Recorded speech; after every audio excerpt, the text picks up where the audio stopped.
I played RetroNC's Pokemon ROM hack Clocked Emerald, where he had to make a Pokemon Emerald ROM hack in 24 hours, and such added 38 new Pokemon to the game.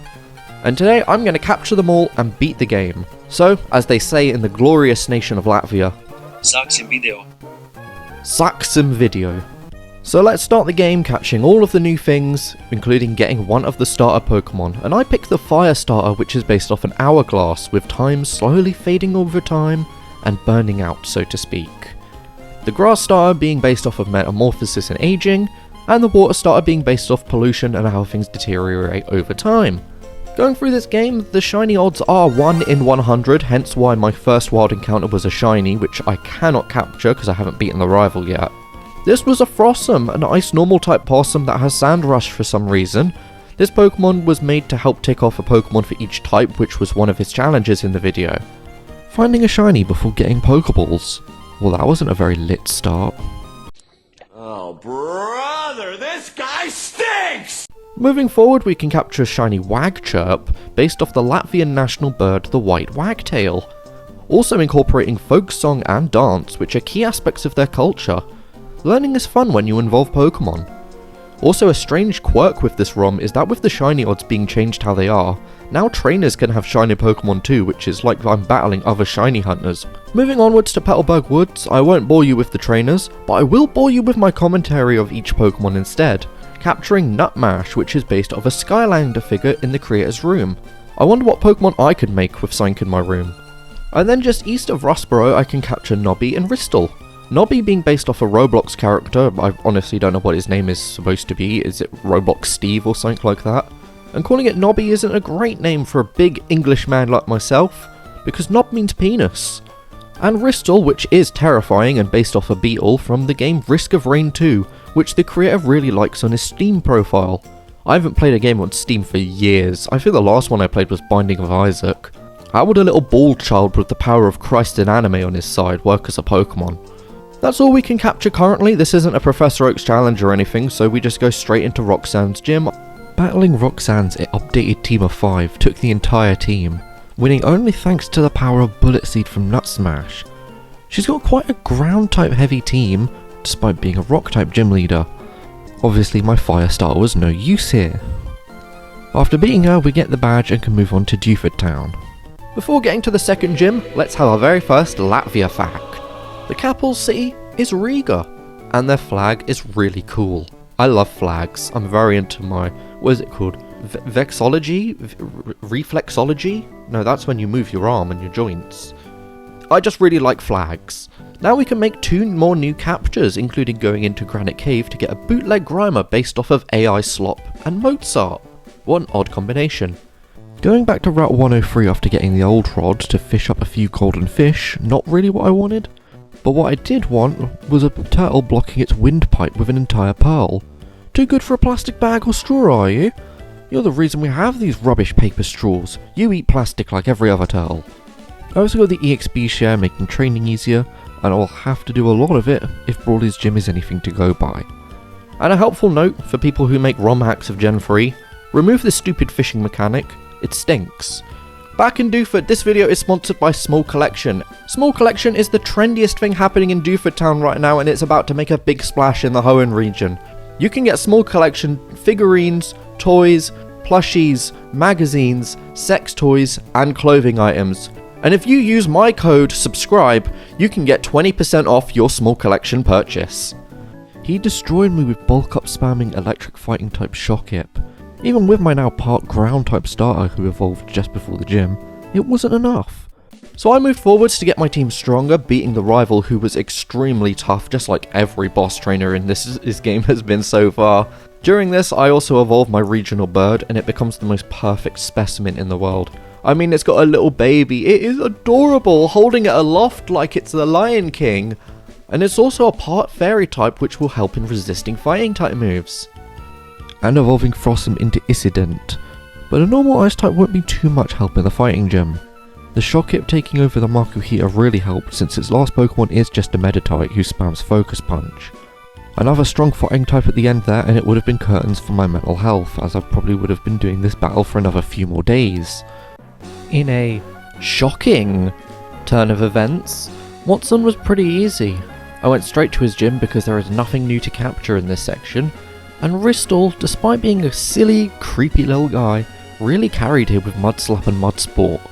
Mud Sport being a move that I don't think anyone apart from me has ever used in single player, but there is only a handful of Pokemon who benefit from it in singles, because it goes away when you switch out, meaning Ristal using it for my other team members was a waste of time. Getting the badge from Watson and moving on. Regardless of that, let's make some more progress capturing Predatorch in the Fiery Path, which was only made in 10 minutes and uses 2 of the least used types in Fire and Dark. Also capturing a Babbitt on Route 113, which is based off of everyone's favourite pastime, gambling. It's a Steel and Dark type and is kind of a pseudo-legendary as it evolves fairly late.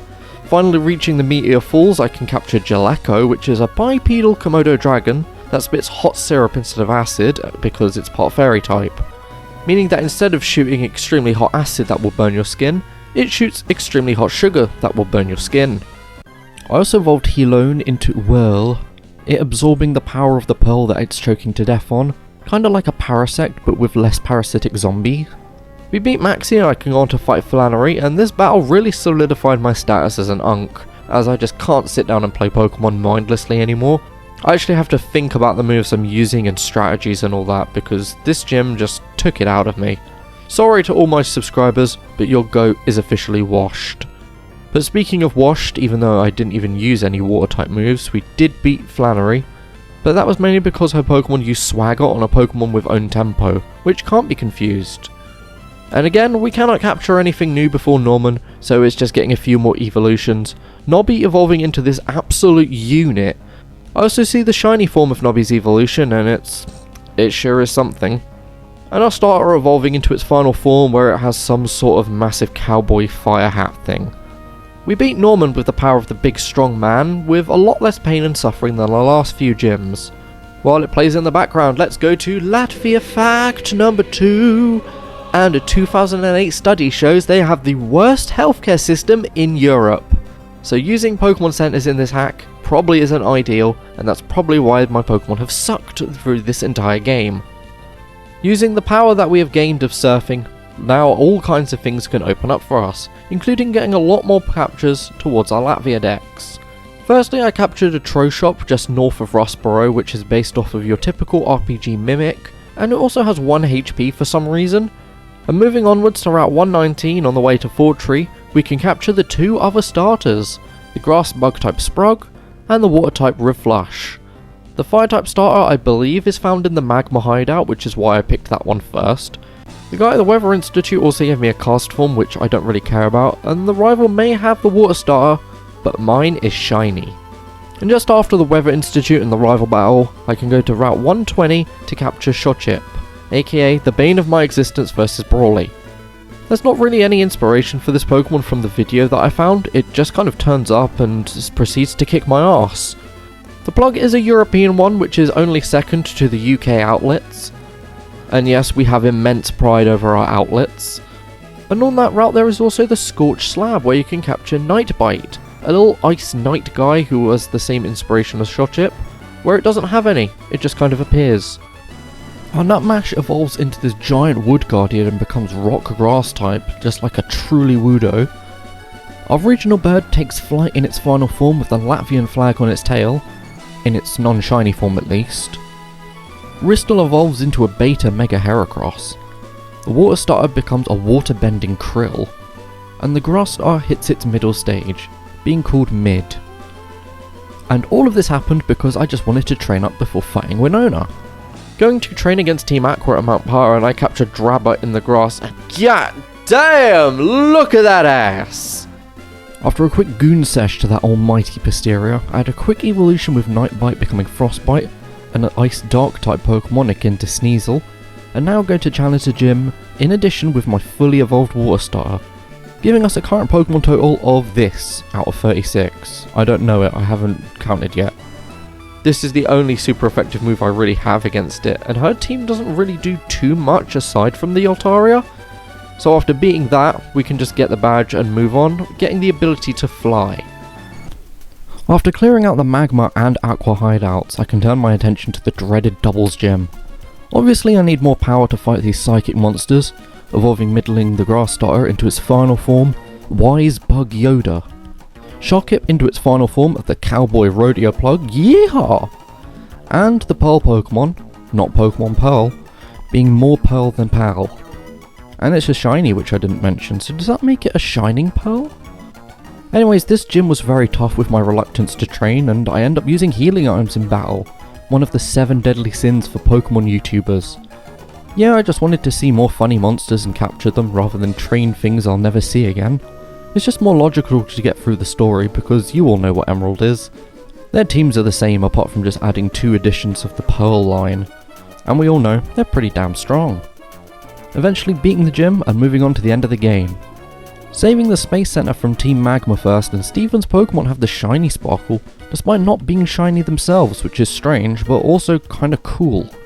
Then taking down Team Aqua with Babbitt, who I'm now training, evolving into the Wheel of Fortune. And in the battle with Archie, this is where I learned that Troshop was just a Shedinja reskin, as it feints to 1 hit of Hail. Groudon versus Kyogre versus Rayquaza. No cool epic legendaries, just the standard ones that you see every single week. Using them, we save the world of Clocked Emerald, beating all the gym trainers, and battling one who is one of the most forgettable gym leaders in the entire game. But he's also quite memorable because he just shows up in Emerald and nowhere else. I haven't seen him in any other piece of Pokemon media at all, apart from the Pokemon World Tournament in Black 2 and White 2, but that doesn't really count because everyone's in there. But yeah, he just kind of shows up, means that Wallace is the champion, and dies because his Lapras trapped itself with Perish Song. You know what, Lapras? I agree with that. Things have been tough. Things get really tough sometimes, and sometimes you just need to be the... Is that an ice cream truck? It is 2 degrees. It is 2 degrees Celsius. Editor Supery123. Put what that is in Fahrenheit for my American viewers on screen, because that is ridiculous. There's a loud motorbike as well. I live in hell. Maybe this is why Lapras killed itself. You know what, Lapras? I agree. Someone play Perish Song for me right now, because this is getting on my tits. Occurrences with the ice cream truck and the motorcycle aside, with all 8 badges now in tow, we can traverse the Victory Road, being handed the Psychic Electric legendary Spirijolt, which not only knocked out using every Pokemon type, but also making a legendary for the hack creator in this challenge. With the Elite Four, I have no idea what to expect aside from the typings of the trainers, but then again, the champion will not be water type like in Standard Emerald, that's all I will say. I called the evolved forms of Slopperbot in the Victory Road just to make things a bit easier for myself completing the decks, but I went to the Elite Four to see what I was working with in terms of opponents' teams, and the levels were a lot higher than Standard Emerald. But despite this, and not using items in battle, I made it to Drake before being swept by his team. It's a very positive turn of events in terms of my team being good enough to actually get this far, but we do have a lot of glaring weaknesses. So for my final Latvia fact, the first episode of the Pokemon anime aired in 2000 on PBK television, but only in the Russian language, even though in 2000, 79% of people spoke Latvian.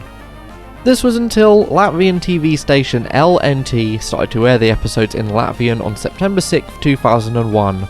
That's not the only thing that aired in September 2001. Sydney has the Gambling Pseudo-Legendary, which for the longest time I didn't realise its head was to the side, so I just thought it looked really messed up. We battled 2 Frost Knights in a row, with one being with Phoebe and one being with Glacier. The joys of being a Ghost Ice type in a game where there is absolutely 0 Ghost or Ice type representatives. Seriously, having 2 of the least represented types in the game being part of the Elite Four is absolutely brain dead. What Japanese businessman cleared this decision? Trig's Candracon was the tricky one, it's the evolved form of the Spitting Demon, and with our Ice Beam user being part Poison type, the Flygons caused me a lot of trouble. I should have taught it to my Pearl Turtle, but we eventually do make it through to get to the champion. As we reach the champion's room, our Wheeltune reaches its final form to become Rigorole, the ultimate gambler. The champion has a variety team, featuring the final forms of all the starters, the Rodeo Plug Yeehaw, the legendary Spirijolt, and the Roblox Giga Chad, all at very boosted levels, well in comparison to mine at least. It's a very tough and arduous battle, but we do eventually take out the team and enter ourselves into the Clocked Emerald Hall of Fame. But there is an outlier in this Hall of Fame screen. The Gecko! Taking it to Victory Road to grind it to level 35 where we can get Kandragon, and have thus caught every Pokemon in Clocked Emerald. A ROM made in 24 hours, and I've captured all 38 new Pokemon added. This hack was a fun little thing to play, but my god, the gyms absolutely walled me, and they made me question why I was even doing this in the first place. I like some of the Pokemon designs, even though they were made from silly suggestions or within a limited time frame within 24 hours. I think this guy has really hit it out of the park with these designs. I have left a link for the original video down in the description, where you can also download this game to play for yourself. If you do have other ROM hacks you want me to try, leave them in the comments and I would love to be able to showcase them at some point. With the Emerald Mini video doing really well, I just can't wait to get some more ROM hacks done. But regardless of that, my name is Super123, like, comment and subscribe, and I will see you all in the next video.